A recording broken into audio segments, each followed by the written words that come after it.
സമരം ആരംഭിക്കുന്നതിന് മുൻപേ തന്നെ ഞാൻ പെരുമ്പാവൂർ മണ്ഡലത്തിൽ ഗ്രാമയാത്ര എന്ന പേരിൽ ഒരു ഭവന സന്ദർശന ജനകീയ യാത്ര നടത്തിയപ്പോൾ ആദ്യത്തെ ദിവസം തന്നെ ജനുവരി 2-ാം തീയതി ഗ്രാമയാത്ര ആരംഭിച്ചു പോകുന്ന വഴിയിൽ ഒരു സഹോദരി എന്നെ കാണാൻ നിന്നു. എന്നോട് പറഞ്ഞു, ഞാനൊരു ആശാ വർക്കറാണ്, ഞങ്ങൾക്ക് നിരവധി പ്രശ്നങ്ങളുണ്ട് സാർ. 24 മണിക്കൂറും ജോലി ചെയ്തിട്ട് ജീവിക്കാൻ പറ്റാത്ത ഒരു സാഹചര്യമാണ് ഞങ്ങൾക്ക് സംജാതമായിട്ടുള്ളത്. 17 വർഷം മുമ്പ് ആശാ വർക്കർമാർക്ക് കേവലം 1-2 മണിക്കൂർ മാത്രം ജോലി ചെയ്താൽ മതി. 1000 വീടുകളാണ് ടാർഗറ്റ്. ഇപ്പോൾ 24 മണിക്കൂറും ജോലി ചെയ്യണം. അതുമാത്രമല്ല, ജോലി ചെയ്യുന്നതിനനുസൃതമായി ശമ്പളം കിട്ടുന്നില്ല. 3000-ലധികം ഭവനങ്ങൾ സന്ദർശിക്കേണ്ട അവസ്ഥയാണ് ഞങ്ങൾക്കുള്ളത്.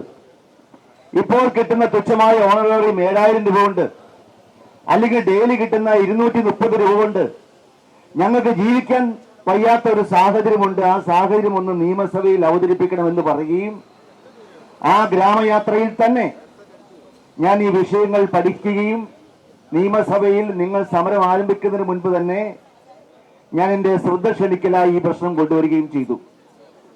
ഇന്ന് ബഹുമാനപ്പെട്ട നേതാക്കന്മാർ ഇവിടെ സൂചിപ്പിച്ചല്ലോ, നിയമസഭ സ്തംഭിപ്പിച്ചിട്ടാണ്, നിങ്ങൾക്ക് വേണ്ടി മുദ്രാവാക്യം വിളിച്ചിട്ടാണ്, നിങ്ങൾക്ക് പൂർണ്ണ പിന്തുണ പ്രഖ്യാപിച്ചിട്ടാണ് ഞങ്ങൾ ഈ സ്ഥലത്തേക്ക് വന്നിട്ടുള്ളത്. 23 ദിവസമായി നമ്മുടെ സഹോദരിമാർ ഇവിടെ സമരം ചെയ്യുന്നു. നിങ്ങൾക്കറിയാം, ഇത് മാർച്ച് മാസമാണ്, കൊടിയ ചൂടാണ്. ആ കൊടിയ ചൂടത്ത് ഇവിടെ 24 മണിക്കൂറും ഇരുന്ന് സമരം ചെയ്തപ്പോ മുഖ്യമന്ത്രിയുടെയും മന്ത്രിമാരുടെയും മൂക്കിലാതെ നിങ്ങൾ ഇരുന്നപ്പോ അവരുടെ കണ്ണുകൾ നനഞ്ഞില്ലെങ്കിലും പ്രകൃതിയുടെ കണ്ണുകൾ നനഞ്ഞു. അതാണ് മഴയായി കഴിഞ്ഞ ദിവസം പെയ്തിറങ്ങിയത് എന്ന് സൂചിപ്പിക്കട്ടെ. ഞാൻ ഇന്നലെ നിയമസഭയിൽ വീണ്ടും ഈ വിഷയം ഉന്നയിച്ചു. എന്റെ പ്രസംഗത്തിന്റെ കൂടെ ഈ കാര്യം ഞാൻ പറഞ്ഞു. ഇന്നലെ മലയാള മനോരമയുടെ 2-ാം പേജിൽ മറ്റ് പത്രങ്ങളിലൊക്കെ ആശാവർക്കന്മാർ മഴ നനഞ്ഞ് ടാർപോളിൻ ചൂടിയിരിക്കുന്നൊരു പടം വന്നു.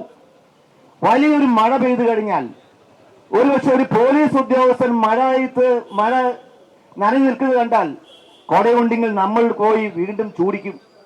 അതല്ലെങ്കിൽ അവന് നനയാതെ നോക്കും.